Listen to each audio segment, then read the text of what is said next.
Good morning guys, welcome back sa aming channel. For today's video, pag-usapan natin kung paano nga ba maparami yung itlog ng mga alaga nating African lovebirds. May nag-comment dun sa nakarang video natin, no? Si Sir Marlo Marilaw yata yung name niya. Shout out sa'yo sir, para sa'yo ang video na to. Tara, pag-usapan natin yan after ng intro.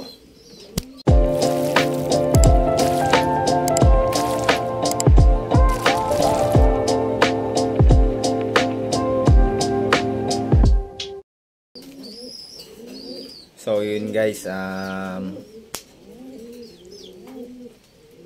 bago natin pag-usapan yung kung paano magparami ng itlog ng African lovebirds natin, i-check muna natin yung mga nest box ulit nila, no? Kamustahin natin yung mga inakay nila kung okay pa ba. Tara. So dito tayo sa Albs 1 natin na pinaposter. Check natin.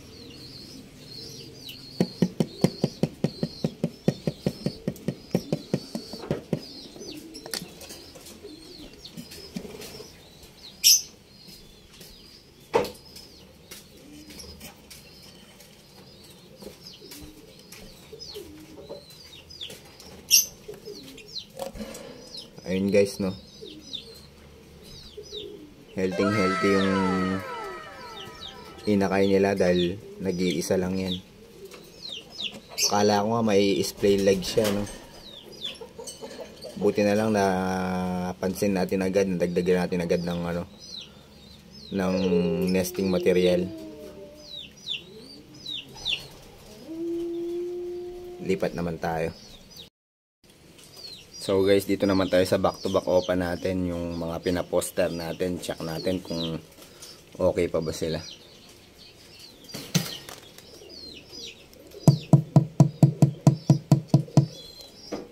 Yun, lumabas na.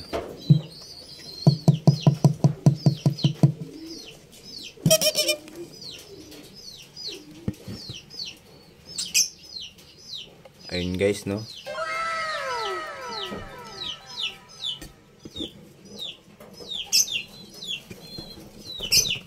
Healthy ang mga inakay nila, tatlo. Talagang magaling bumuhay itong mga ibon natin dito. Kaya sa kanila ko pinaposter kasi magaling talaga bumuhay itong dalawa na to.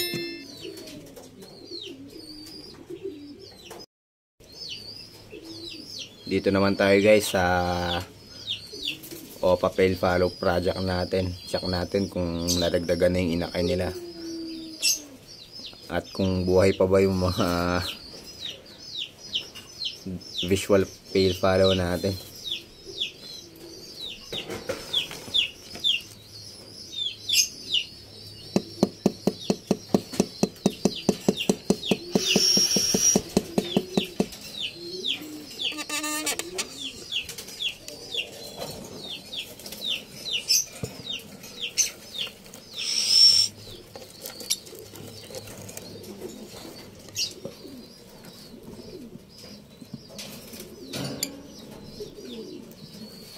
So ayun guys, no? Okay pa naman sila. Buhay pa. May nadagdag. Ito yung nadagdag, ayan, no? So nadagdag isa. Hindi siya visual. Pero yung dalawa, visual pale fallow.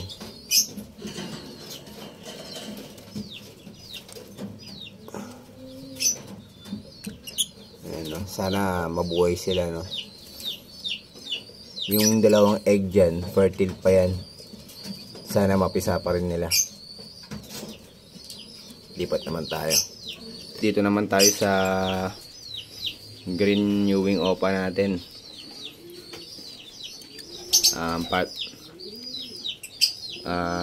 Kapartner niya green pied opa.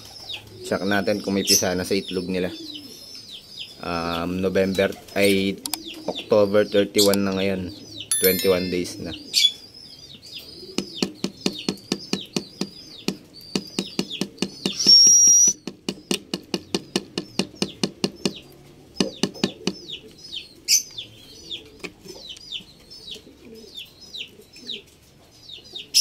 Ayan sila.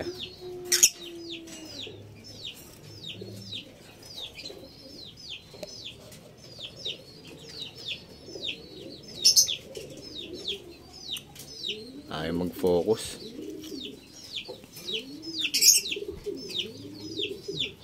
So ayun, wala pa rin pisa.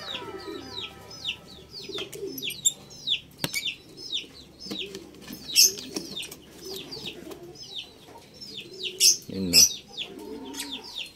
Bali November 2 yung expected ko na mapipisa yung mga itlog nila, pero sa tingin ko hindi pa yung mapipisa ng ng November 2 yan, dahil dalawa lang ang fertile dun sa mga itlog nila. Baka lumagpas pa ng November 2 yan. Tara, lipat naman tayo. Dito naman tayo sa wild type green person natin tsaka pardo 5 natin. Check natin kung okay pa ba yung mga inakay nila. 4 yung napisa dito. Kung napapansin nyo nung una, 2 over 3 lang to. Akala ko dalawa lang yung fertile. Pero nung mga nakaraan, nung pagsilip natin, no, 4 pala yung itlog nila. Tapos 4 din ang fertile. Napisa nila lahat. So check natin kung okay pa ba yung mga inakay nila.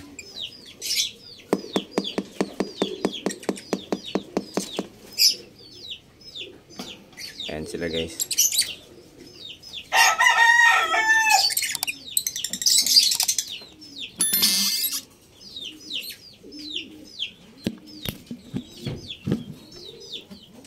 So guys, ayun no. Healthy, 4. Napakagaling bumuhay ng mga ibon natin na to.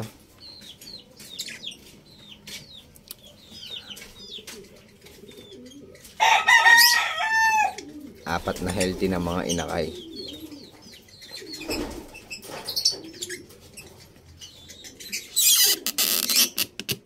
A few moments later. So guys, gumawa nga pala ako ng flight cage, no. Eto. Dahil maraming napisa sa mga itlog ng African natin, gumawa na tayo ng flight cage. Bali ang sukat niyan 2 feet ang taas yata niya, tapos ang lapad niya 2 feet din. Hindi ko lang sure kasi hindi ko pa nasukat yan eh. Pero malaki siya, no. 2 ibon pa lang yung nandyan natin, stock bird natin yung mga nakalagay dyan. Tara guys, pag-usapan na natin kung paano nga ba maparami ang itlog ng mga African lovebirds natin. So guys, ito na nga, no. Yung ginagawa ko para gigil lagi yung mga ibon natin na mag-mate para dumami yung itlog nila. Meron tayo ditong successor pellets na ginawa kong powder. Binlender ko. Tapos ang ginagawa ko, etong birdseed natin, ano, napansin nyo dito may naka-separado. Nilalagyan ko yan, pinupuno ko.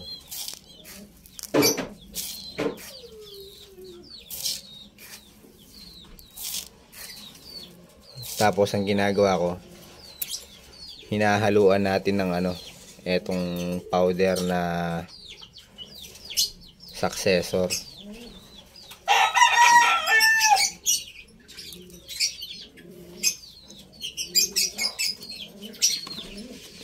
Yan, tapos shake lang natin para yung powder na successor kumapit siya dun sa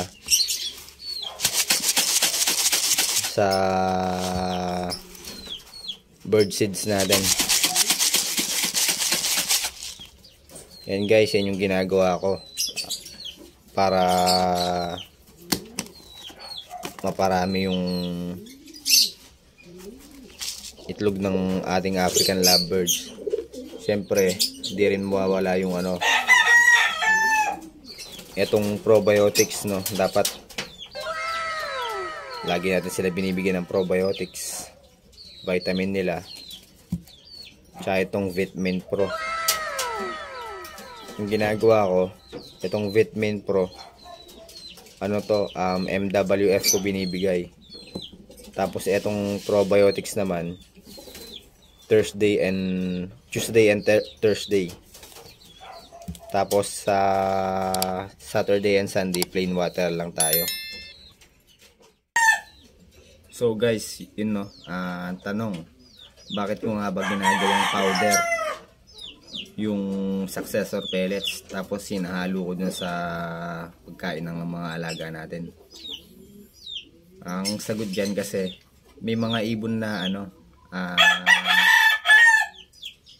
hindi kumakain ng successor pellets, di nila pinapansin yun. May mga ibon naman na kinakain nila yun. Sa experience ko, halos yung ibon ko sa akin, sa experience ko lang, hindi nila pinapansin yung successor pellets. Kapag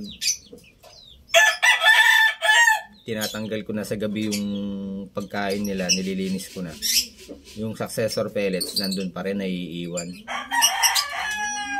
Kaya yun, naisipan kong gawing powder yung successor pellets at ihalo dun sa pagkain nila.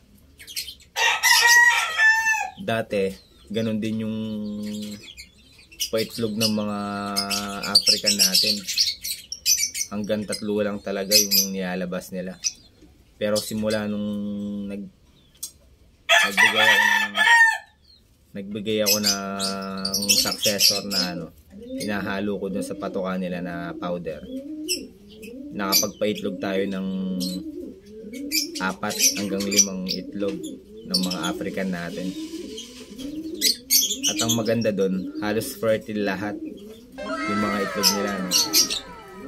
Kaya simula nun, ganun na yung ginagawa natin. So ayun guys, no, sana may natutunan kayo sa tips natin sa pag-breed ng African lovebirds ngayong video natin na to. Hanggang dito na lang guys. Huwag nyo sana kalimutan mag-follow sa aming Facebook page at mag-subscribe sa aming YouTube channel. Maraming salamat mga kaibon at mga kalapatids. Ingat and God bless.